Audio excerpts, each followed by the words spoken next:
नमस्कार दोस्तों, रिव्यू करेंगे इस वीडियो में पाई शेप सिरप के बारे में। जानेंगे क्या होती है, कौन सी प्रॉब्लम में दी जाती है, कौन इसका यूज करता है, कितने बड़े बच्चे को कितनी दिन तक कितनी दी जाती है, सब कुछ जानेंगे। वीडियो पूरा देखिएगा।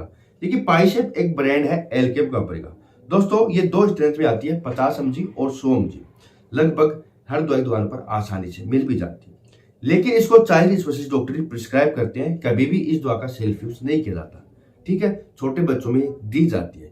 अगर कोई बच्चा 1 साल से लेकर 4 से 5 साल तक का है तो वहां पर बॉडी वेट के हिसाब से अलग अलग मिलीग्राम में डॉक्टर प्रिस्क्राइब करते हैं।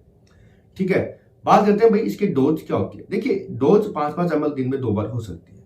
अगर बच्चा 2 साल तक का है तो वहां पर 5-5 ml 50 mg 2 बार दिया जाता है, या 2 साल से बड़ा बच्चा है तो 100 mg 2 बार दिया जाता है। बॉडी वेट के हिसाब से डोज चेंज हो सकती है। आपको उतना ही देना है, उतने दिन ही देना है जितने दिन डॉक्टर ने बताया है। इसके अलावा आप इस मामले में सेल्फ यूज मत कीजिएगा। ठीक है, जानते हैं भाई क्या होती है। तो देखिए, इसके अंदर आता है सेफोडोक्सिन। सेफोडोक्सिन एक एंटीबायोटिक होता है, एंटीबायोटिक दवा होती है। 3rd जनरेशन ऑफ एंटीबायोटिक होता है। जब बच्चे को बैक्टीरियल इन्फेक्शन हो जाता है तो वहां पर यह प्रिस्क्राइब की जाती है। सिर्फ बैक्टीरियल इन्फेक्शन में ही दी जाती है, फ्लू और वायरल में ये काम नहीं करती, वहां नहीं देनी चाहिए। बात करते हैं प्रॉब्लम्स के बारे में। तो दोस्तों, जैसे कि लंग्स में इन्फेक्शन होना यानी कफ बनना या न्यूमोनिया बनना, ठीक है, तो वहां पर डॉक्टर देते हैं। न्यूमोनिया वायरल में भी बनता है और बैक्टीरिया में भी बनता है, तो बैक्टीरियल न्यूमोनिया है तो दिया जाएगा। ठीक है, या दोस्तों बुखार आना, खांसी आना डॉक्टर दे सकते हैं, या कोई आंत में इन्फेक्शन हो जाए बच्चे के तो दे सकते हैं।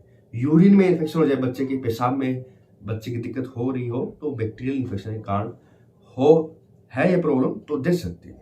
आंख का इन्फेक्शन हो गया, कान का इन्फेक्शन हो गया, आंख से पानी आ रहा है, कोई स्किन इन्फेक्शन है, कोई टॉन्सिलाइट गले का इन्फेक्शन है तो डॉक्टर दे सकते हैं छोटे बच्चों में।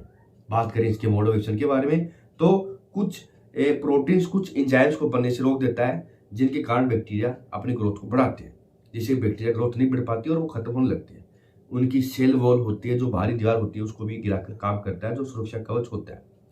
बात करते हैं भाई इसके साइड इफेक्ट के बारे में। तो साइड इफेक्ट इसके वजह से तो नहीं होते हैं, लेकिन कुछ मामलों में कभी कभार देखे जा सकते हैं, जैसे कि चेहरे में सूजन आ सकती है, बच्चे को वोमिटिंग हो सकती है, दस्त लग सकती है, रेशेज आ सकते हैं, लेकिन ये बहुत ही कम चार्ज होते हैं। सावधानी यही है, डॉक्टरी सांस लेना है, सेल्फ यूज नहीं करना है। देने के बाद अगर बच्चे को आराम नहीं मिले तो इस पर डिपेंड नहीं रहना है। 2-3 दिन हो जाए तो डॉक्टर को फिर से जरूर दिखाना है। मिलते हैं अगले वीडियो में।